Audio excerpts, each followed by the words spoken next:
Hey there folks, in today's video I'm going to show you how to replace the light bulb on your vanity light on your sun visor here on a Chevy Equinox.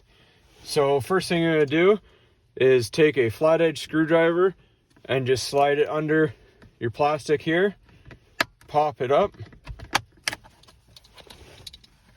and this whole thing will come off. That's just your lens. And if you look very closely at it, there's a light bulb right in there. Just going to use my flat edge screwdriver to slowly pop it out. And that's what your light looks like right there. I'll put information in the description below for which light bulb you need to replace it.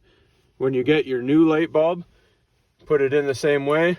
So there's the two tabs here.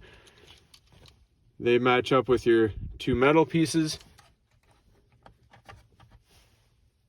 Push it in like that.